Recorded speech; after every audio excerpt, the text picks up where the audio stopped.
सोमवार व्रत कथा पढ़े या सुने, मिलेगी शिव पार्वती की कृपा।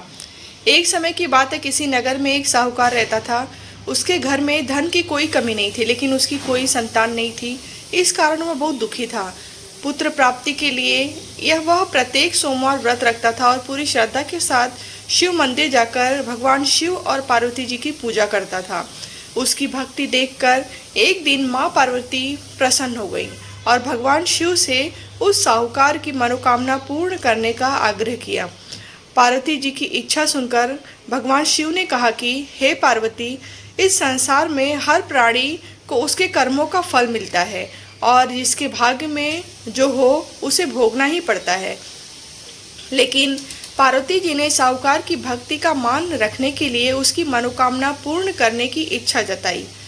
माता पार्वती के आग्रह पर शिव जी ने साहूकार को पुत्र प्राप्ति का वरदान तो दिया, लेकिन साथ ही यह भी कहा कि उसके बालक की आयु केवल 12 वर्ष होगी।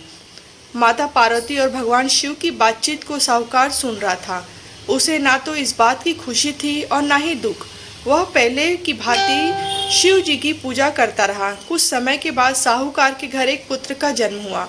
जब वह बालक 11 वर्ष का हुआ तो उसे पढ़ने के लिए काशी भेज दिया गया।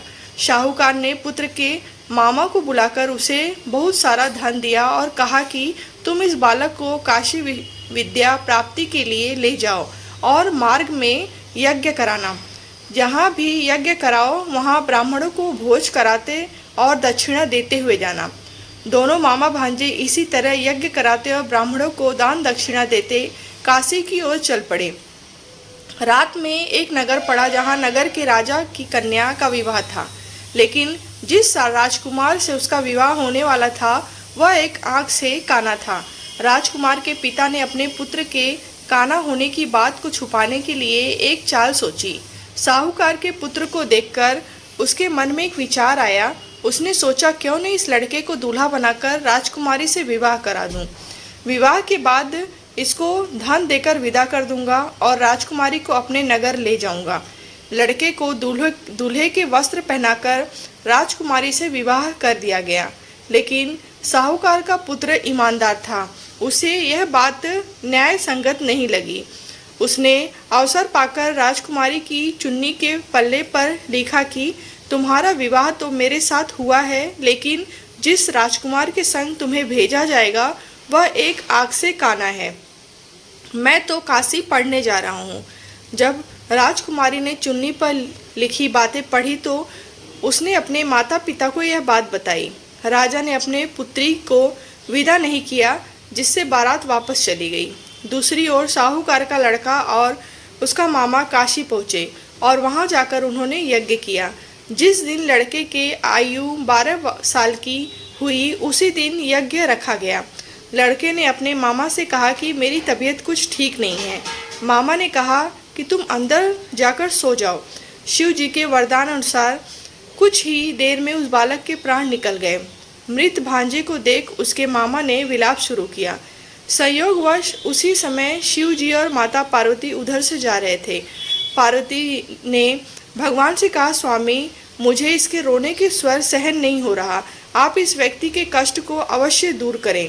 जब शिव जी मृत बालक के समीप गए तो वह बोले कि यह उसी साहूकार का पुत्र है जिसे मैंने 12 वर्ष की आयु का वरदान दिया।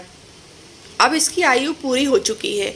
लेकिन मातृभाव के विभोर माता पार्वती ने कहा, हे महादेव, आप इस बालक को और आयु देने की कृपा करें, अन्यथा इसके वियोग में इसके माता पिता भी तड़प तड़प कर मर जाएंगे। माता पार्वती के आग्रह पर भगवान शिव ने उस लड़के को जीवित होने का वरदान दिया। शिव जी की कृपा से वह लड़का जीवित हो गया। शिक्षा समाप्त करके लड़का मामा के साथ अपने नगर की ओर चल दिया।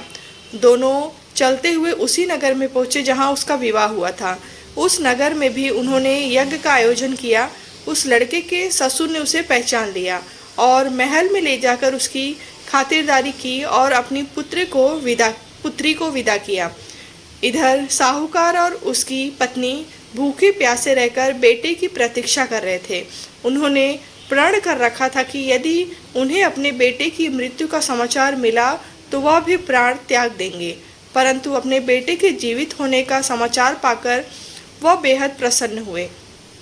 उसी रात भगवान शिव ने व्यापारी के स्वप्न में आकर कहा, हे श्रेष्ठी, मैंने तेरे सोमवार के व्रत करने और व्रत कथा सुनने से प्रसन्न होकर तेरे पुत्र की लंबी आयु प्रदान की है।